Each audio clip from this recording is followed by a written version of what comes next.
오늘은 참새가 들려주는 사랑과 구원의 이야기라는 주제로 함께 은혜를 나눠보도록 하겠습니다.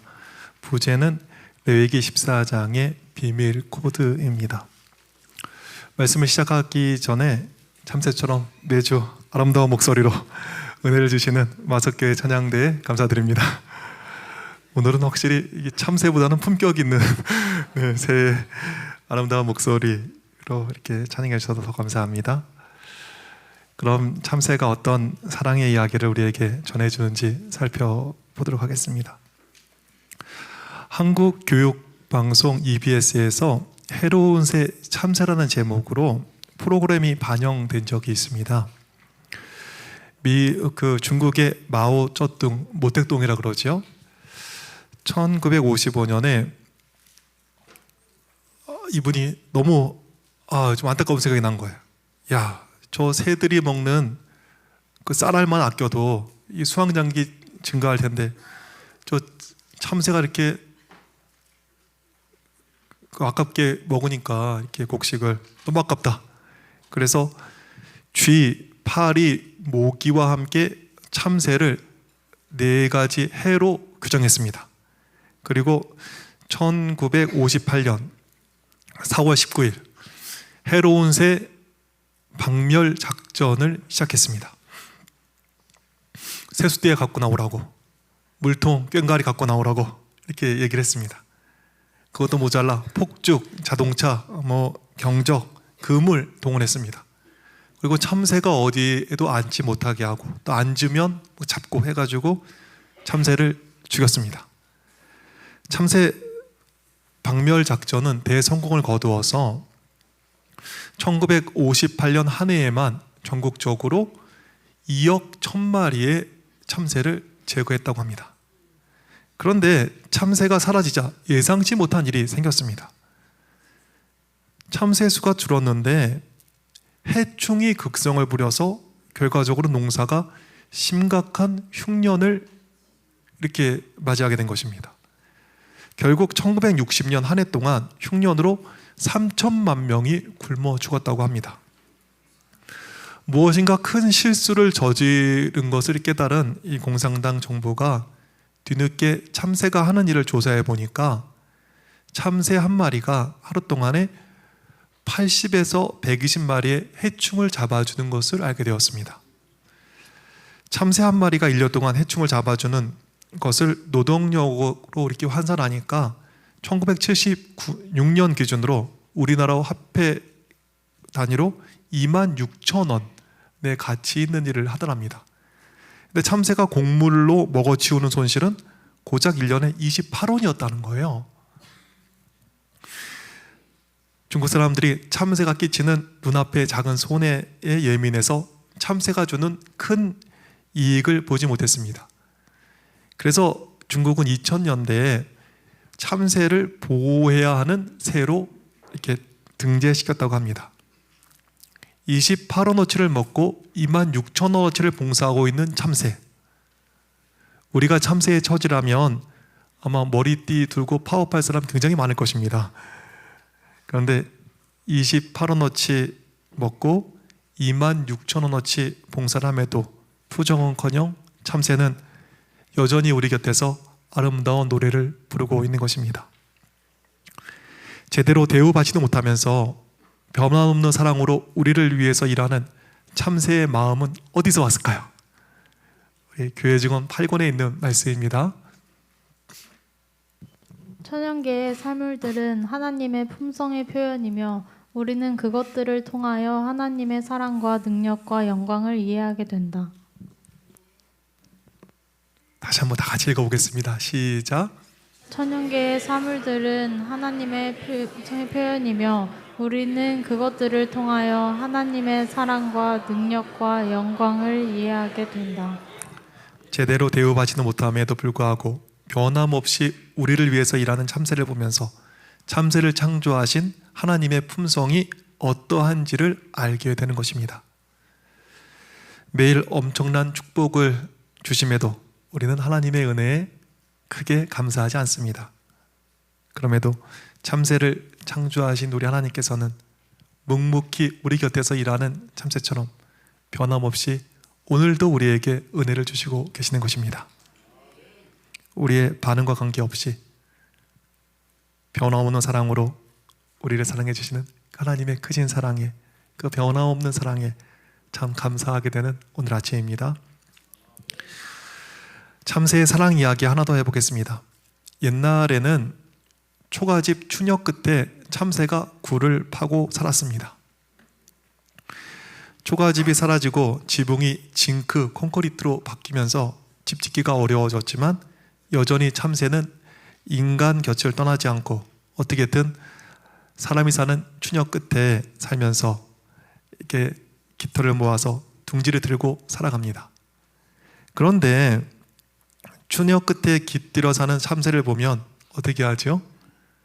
사람은 사다리를 놓고 기어 올라가서 굴 속에 손을 넣고 고이 자고 있는 참새를 움켜쥐는 것입니다. 어떤 일은 그물을 이용해서 다량의 참새를 잡기도 합니다. 그렇게 해서 잡은 참새는 껍질이 벗겨지고 내장이 제거된 채 또 온갖 양념을 해서 석쇠에 구워 먹습니다. 이렇게 참새 구이가 있더라고요. 보니까 예전에는 이거 꽤 먹었던 것 같아요. 요즘엔 어떤지 모르겠어요. 제가 포장마차를 잘 안 가봐가지고. 근데 궁금한 게 생깁니다. 이렇게 여기 저 차장대에 계시는 엄결 집사님이시라면 이렇게 과연 호시탐탐 자기를 이렇게 노리고 있는 사람 곁에서 둥지를 틀고 살고 싶으십니까? 그쪽에 살 이유가 없어요. 아마 들 먹는 사람으로부터 멀리 떨어져서 살고 싶을 것입니다.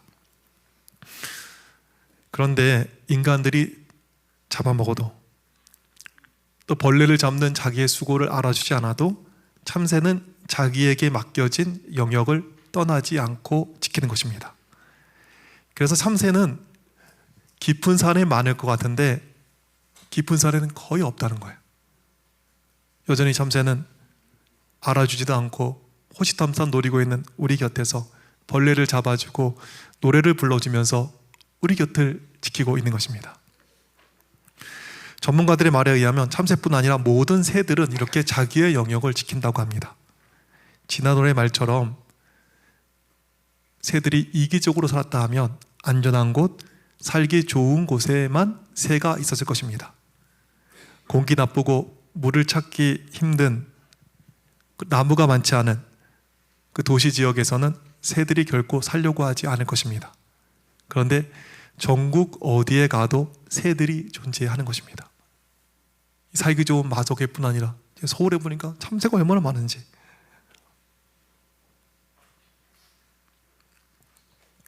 훨훨 날아서 어디론 갈 수 있는 새가 도시의 불편한 작은 숲에서 그 불편한 숲을 지키고 있는 것입니다. 그리고 물새는 물을 지키고 산새는 살을 지키며 살아가고 있는 것입니다. 그와 같이 인간 곁에는 오늘도 참새가 있습니다. 오히려 살기 좋을 것 같은 깊은 산에는 살지 않고 우리 곁에서 참새가 오늘도 노래를 하고 또 해충을 잡아주고 있는 것입니다. 참새의 변함없는 사랑은 과연 어디서 온 것일까요? 우리 다시 한번 교회 직원 8권 263페이지의 말씀 보시겠습니다. 천연계의 사물들은 하나님의 품성의 표현이며 우리는 그것들을 통하여 하나님의 사랑과 능력과 영광을 이해하게 된다. 천연계 그러니까 잘 모르실 텐데 천연계는 자연이지요. 쉬운 말로 이 자연의 사물들은 하나님의 품성의 표현이며 그것들을 통해서 하나님의 사랑과 능력과 영광을 이해하게 된다 그랬습니다. 우리는 참새를 통해서 하나님의 사랑을 보게 되는 것입니다. 이기적인 사람들을 보면서 정 떨어질 때가 많이 있습니다. 근데 사람에게만 정 떨어지는 것이 아니라 때로는 이기적으로 또 답답하게 사는 나를 보면서 한숨 쉬어질 때가 있습니다. 그러나 무심한 사람 곁에 참새를 두신 하나님은 오늘도 문제 있는 우리를 위해서 일하고 계십니다. 문제 많은 우리를 떠나지 않으시는 것입니다. 참새를 우리 곁에 주신 우리 하나님께서는 이렇게 말씀하십니다. 이사야 49장 15절입니다. 여인이 어찌 그 젖먹는 자식을 잊겠으며 자기 태에서 난 아들을 긍휼히 여기지 않겠느냐. 그들은 혹시 잊을지라도 나는 너를 잊지 아니할 것이라.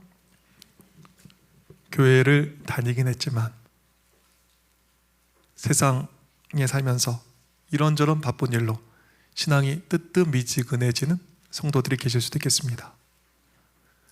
또 이런저런 세상살이에 바빠서 신앙에 그렇게 관심을 갖지 못했던 초신자도 계실 수 있겠습니다.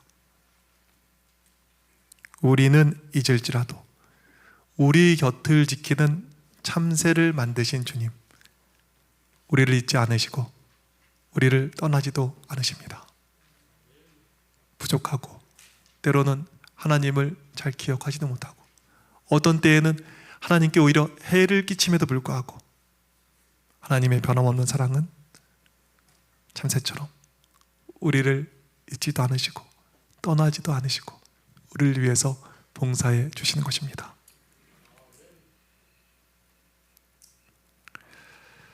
참새가 들려주는 아름다운 사랑 이야기 하고 있는데요. 마지막으로 참새가 들려주는 사랑과 구원의 이야기 하나 더 하고 마치도록 하겠습니다. 동방에 알려진 모든 질병 중에 가장 무서운 병이 있었습니다. 그 병은 문둥병이라고 불려지는 나병이었습니다. 그 병은 낫지도 않고 옮기는 병입니다. 그래서 문둥병에 걸리면 가족을 떠나서 문둥병에 걸린 사람들과 함께 살아야 했습니다. 가족과 떨어지는 것도 힘든데 코가 떨어지고 귀가 떨어져 나갑니다. 그 병의 불치성, 전염성, 그리고 그 병이 희생사에게 끼치는 끔찍스러운 결과 등은 가장 용기 있는 사람조차도 공포에 가득 차게 했습니다. 그래서 이 고칠 수 없는 병, 치명적인 이 문둥병은 죄의 상징으로 간주되었습니다. 시대의 소망 262페이지 말씀을 보시겠습니다. 그 병은 뿌리를 깊이 박고 근절할 수가 없으며 치명적이어서 죄의 상징으로 간주되었다. 죄의 상징으로 간주된 문둥병이었습니다. 그런데 한 문둥병자가 예수께 와서 엎드립니다. 그리고 문둥병에서 나음을 입었습니다. 자, 문둥병자가 나음받은 이 도무지 고쳐지지 않을 것 같은 이 병원에서 나음받은 이 문둥병자가 나은 이야기 한번 보시겠습니다. 마가복음 1장 40절입니다. 한 나병 환자가 예수께 와서 꿇어 엎드려 간구하여 이르되 원하시면 저를 깨끗하게 하실 수 있나이다. 예수께서 불쌍히 여기사 손을 내밀어 그에게 대시며 이르시되 내가 원하노니 깨끗함을 받으라 하시니 곧 나병이 그 사람에게서 떠나가고 깨끗하여진지라. 곧 보내시며 엄히 경고하사 이르시되 삼가 아무에게 아무 말도 하지 말고 가서 내 몸을 제사장에게 보이고 내가 깨끗하게 되었으니 모세가 명한 것을 드려 그들에게 입증하라 하셨더라. 엘리사 시대 이후로 나은 적이 없던 문둥병자, 그런데 예수님께서 그 병자를 고쳐주셨습니다. 근데 그 다음이 있습니다. 그냥 나았는데 불구하고 그게 다가 아니라고 얘기한 거예요. 그냥 나은 게 아니야. 그러면서 모세가 명한 것을 드려 그것을 입증하라 했습니다. 나았다고 입증케 했습니다. 예수님 탄생 1500년 전에 모세를 통해서 말씀하신 것을 드려서 문둥병에서 나은 것을 입증해야 했습니다. 그럼 퀴즈를 한번 드려볼까요? 성경에서 이 나음을 받은 문둥병자는 어떤 절차를 거쳐 죄의 상징인 문둥병에서 자신이 깨끗하게 된 것을 입증했을까요? 자, 한번 보겠습니다. 자, 우리 레위기 14장 2절입니다.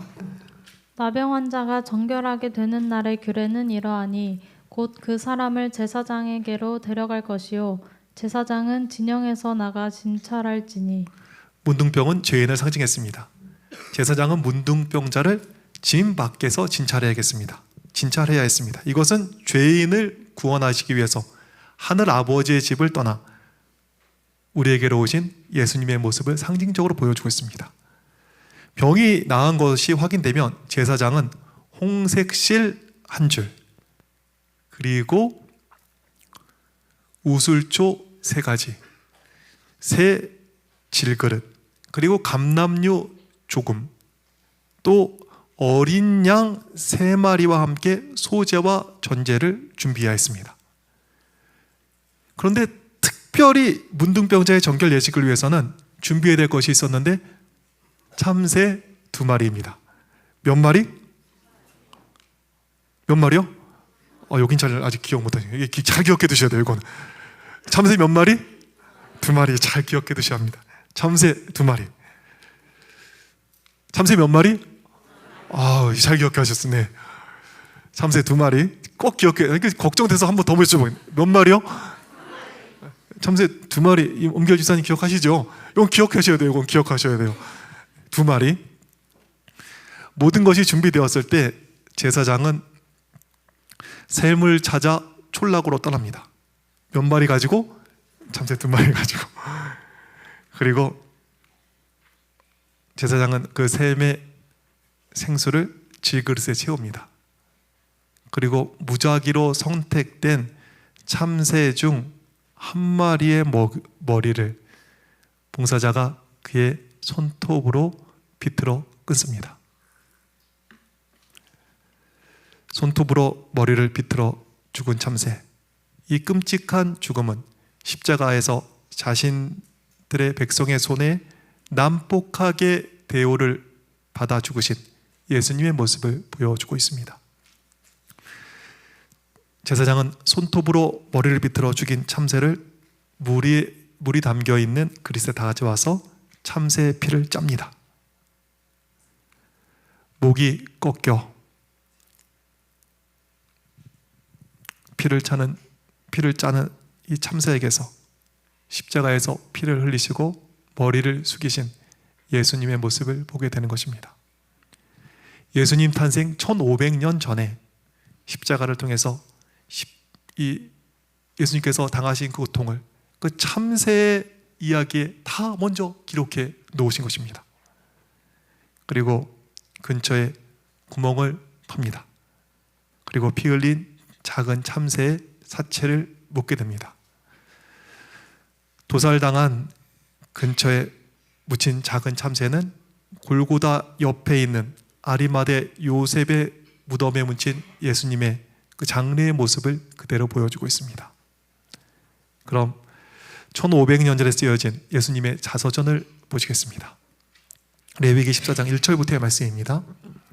여호와께서 모세에게 말씀하여 이르시되 나병 자가 정결하게 되는 날의 규례는 이러하니 곧 그 사람을 제사장에게로 데려갈 것이요 제사장은 진영에서 나가 진찰할지니 그 환자에게 있던 나병 환부가 나았으면 제사장은 그 정결함을 받을 자를 위하여 명령하여 살아있는 정결한 새 2마리와 백향목과 홍색실과 우슬초를 가져오게 하고 제사장은 또 명령하여 그 새 하나는 흐르는 물 위 질그릇 안에서 잡게 하고 죄를 상징하는 문둥병자를 깨끗해 하게 하는 예식 속에 있는 참새를 통해서 예수님의 삶이 1500년 전에 미리 쓰여져 있는 것입니다. 그런데 이 잔혹한 죽음과 냉혹한 매장은 끝이 아니었습니다.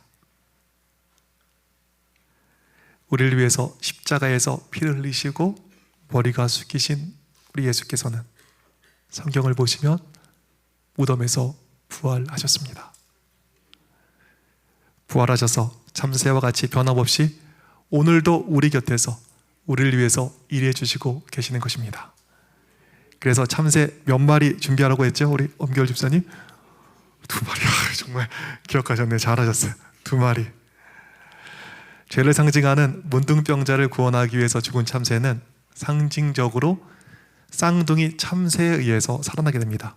이것을 상징하기 위해서 레위기 14장을 보시면 제사장은 아직 살아있는 1마리 참새의 날개 끝과 꼬리를 잡고 참새가 죽으며 흘렸던 피와 샘의 물이 담긴 질그릇을 가져와 참새에게 묻힙니다. 피를 묻히는 거예요. 그리고 물과 피가 묻혀진 참새를 제사장은 환히 트인 들판을 향해 놓아주어 하늘을 날도록 해줍니다. 죄를 상징하는 문둥병자의 정결 예식에는 참새가 죽는 것을 넘어 참새가 다시 살아나 하늘을 날아야 하는 것입니다. 문둥병자의 정결 예식에 쓰인 2마리 참새는 피를 흘려 죽었고 다시 살아 하늘을 자유롭게 날았습니다. 그리고 이러한 죽음과 부활을 통해서 죄의 상징인 문둥병에서 비로소 정결하게 되었습니다. 우리 성경 말씀 보시겠습니다. 레위기 14장 6절입니다. 제사장은 또 명령하여 그 새 하나는 흐르는 물 위 질그릇 안에서 잡게 하고 다른 새는 산채로 가져다가 백향목과 홍색실과 우슬초와 함께 가져다가 흐르는 물 위에서 잡은 새의 피를 찍어 나병에서 정결함을 받은 자에게 7번 뿌려 정하다 하고 그 살아있는 새는 들에 놓을지며 정결함을 받은 자는 그의 옷을 빨고 모든 털을 밀고 물로 몸을 씻을 것이라. 그리하면 정하리니. 죽었다 살아난 참새 때문에 문둥병자는 그제서 정하게 되었습니다. 깨끗게 되었습니다. 근데 아까 문둥병은 뭐의 상징이라 그랬습니까? 뭐의 상징이라 그랬어요? 죄의 상징이라 그랬습니다. 문둥병자와 같이 죄의 불치병에 걸린 우리는 참새가 필요합니까? 죄의 불치병에 빠진 우리는 정결케 되는 참새가 필요합니까? 우리에게도 참새가 있어야겠습니다. 나았다고 되는 게 참새가 있어야지만 정결케 되었습니다. 죽었다 살아나는 참새가 있어야지만 비로소 문둥병자는 정결함을 입을 수 있었습니다. 레위기 14장에서 문둥병자의 정결 예식에는 2마리 참새가 필요했습니다. 죽었다 살아난 참새가 필요했습니다. 목이 꺾여 피를 흘려주는 참새가 필요했고 그것을 넘어 부활을 상징하는 참새가 필요했습니다. 불치의 문둥병과 같이 불치의 죄의 병에 걸린 우리를 위해서 죽었다 살아나는 참새가 있습니까? 우리에게 죽었다 살아난 참새가 있습니까? 죽음을 당한 참새처럼 예수께서는 우리를 위해서 십자가에서 피를 흘려 돌아가셨습니다.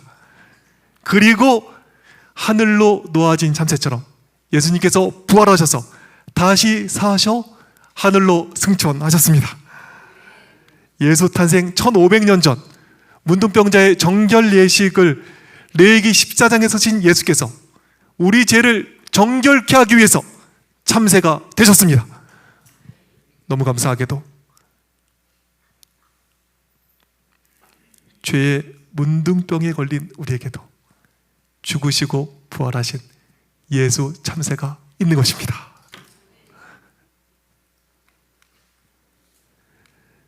죄의 상징이었던 문둥병자의 정결 예식은 죄로 더럽혀진 우리의 죄를 씻는 속죄의 표상이 됩니다.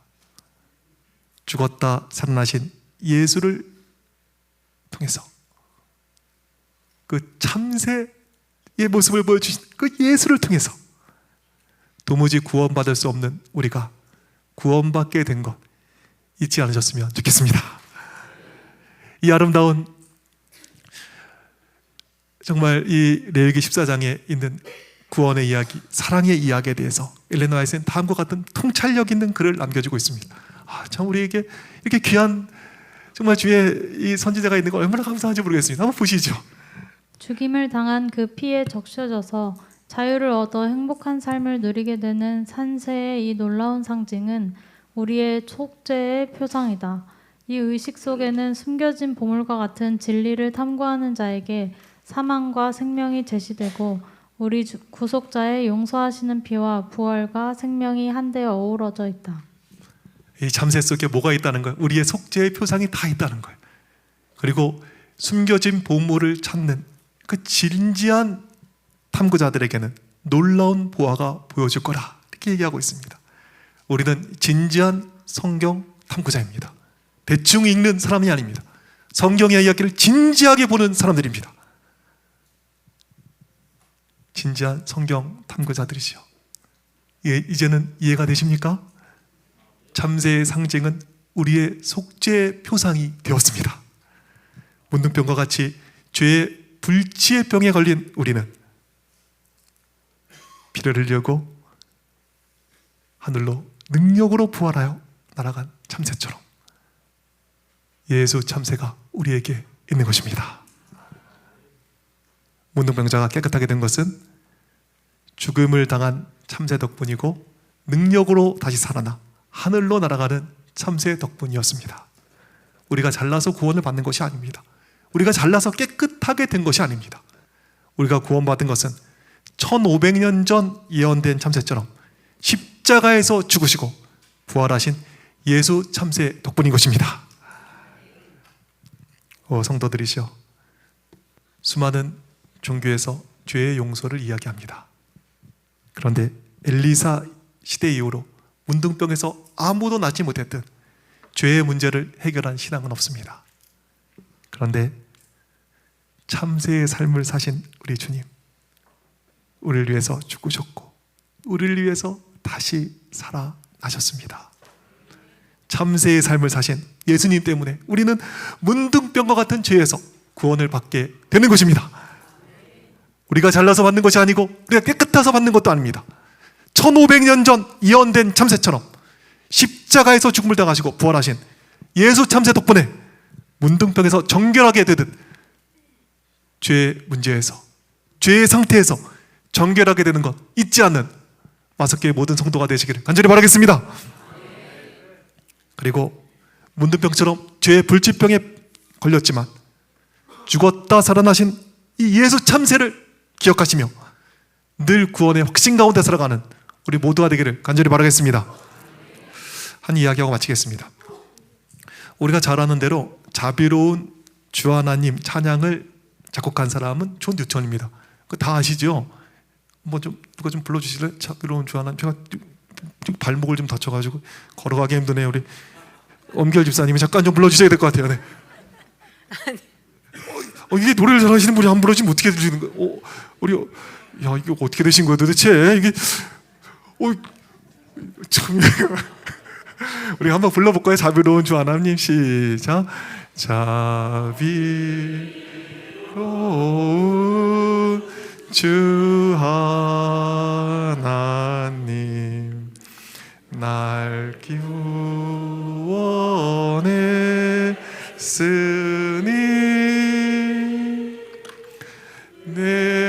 내일 얻어 귀한 생명 이제야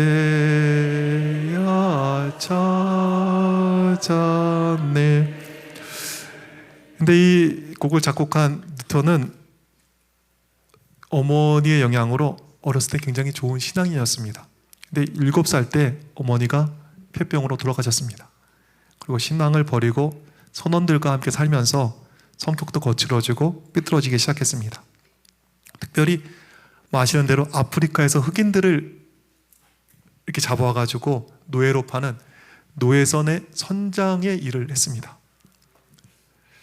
뭔가 나쁜 일을 골라서 하던 사람이었는데 1748년 3월 10일 뉴턴은 배를 타고 아프리카에서 영국으로 가다가 성남 포구를 만나게 되었고 자신이 얼마나 큰 죄인인지를 깨닫게 되었습니다. 그리고 자신을 구원해 주시는 하나님의 은혜를 발견하게 되었습니다. 말년에 그는 이렇게 이야기합니다. 나의 기억력은 이제 거의 다 쇠퇴하였다. 그러나 나는 2가지 사실만은 잊을 수가 없는데 그것은 나는 크나큰 죄인이며 그리스도는 크신 구주라는 사실이다. 이게 나는 크나큰 죄인이며 그리스도는 크신 구세주라는 사실, 요것만은 내가 다 잊어도 잊지 않는다. 이렇게 하고 있는 거예요. 이렇게 아름다운 고백을 한 존 뉴턴이 작곡한 자비로운 주 하나님의 영어 가사입니다. 그런데 이 영어 가사가 참 아름답습니다. 자비로운 주 하나님, 영어로는 Amazing Grace지요. 근데 한번 보시면 Amazing Grace, 놀라운 은혜라는 거예요. 뭐가요? 또 How sweet the sound, 너무 달콤한 소리라는 거예요. 무엇이요? 데디아죠. 여기 중학교 영어 시간이 된 것 같네요. 데디아에 뭐가 나오죠? That saved a wretch like me. 나 같은 죄인이 구원받았다는 사실이 얼마나 달콤한 소리이고 얼마나 놀라운 은혜인가 라고 이야기하고 있는 거예요. 나 같은 죄인이 구원받은 거 달콤한 소리입니까? 나 같은 죄인이 구원받은 거 놀라운 은혜입니까? 그리고 그 다음 얘기합니다. I once was lost. 나는 예전에 잃어버린 바 되었다. 그러나 But now I am found. 지금은 찾아진 바 되었다 그랬습니다. 언제요? 언제 찾아진 바 되었다고요? 뭐 나아진 다음에? 좀 개선된 다음에? 언제 나는 찾아진 바 되었습니까? But now. 그러나 지금 찾아진 바 되었다 얘기했습니다. I once was lost. 난 잃어버린 바 된 사람이었지만 But now. 지금 나는 찾아진 바 되었다 라고 이야기하고 있습니다. Was blind. 예전에는 볼 수 없었다 그랬습니다. 그런데 지금은 볼 수 있다 했습니다. 언제 볼 수 있다 그랬어요? But now I see. 그러나 지금 나는 볼 수 있다 이야기하고 있습니다. 날 가능성이 없던 문둥병자지만 구원받을 가능성이 없는 죄인이지만 우리는 언제 구원받았습니까? 언제 구원받았습니까? 이거 이게 내가 이게 영어로 해서 그런가 이게 한국말로 이제라고 썼죠. 이제 우리 언제 구원받았습니까?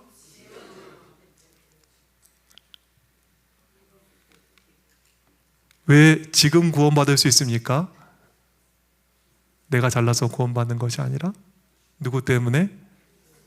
죽었다 살아나신 예수 참새가 계시기에 지금 구원받을 수 있는 것입니다. 여전히 부족하지만 여전히 모자라지만 나를 위해 죽었다 사신 그리스도 때문에 지금 구원의 소망 가운데 살 수 있는 것입니다. 지금 주님 오셔도 조금 이따 오세요. 준비된 다음에 오세요. 이거 아니라 아멘 주 예수여 오시옵소서 외칠 수 있는 사람이 우리 그리스도인들인 것입니다. 구원의 소망이 희미해지시거든 자비로운 주 하나님 영어로 좀 불러보셨으면 좋겠습니다. Once was lost. 나는 잃어버린 바 되었지만 But now I am found. 나는 지금 찾아진 바 되었다. Was blind. 나는 도무지 소망을 볼 수 없는 사람이고 길을 찾을 수 없는 사람이었지만 But now I see. 나는 지금 보는 사람 되었네. 이 아름다운 찬양 부르시면서 늘 소망의 확신 가운데 살아가는 모두가 되기를 간절히 바라겠습니다. 그래도 혹 구원의 소망이 희미해지시거든 아침마다 지저귀는 참새의 소리를 들으시고 아침마다 우리 곁에서 벌레를 잡아주는 참새의 모습을 보시면서 늘 구원의 소망 가운데 거하는 우리 모두가 되기를 바라면서 오늘 말씀 마치도록 하겠습니다.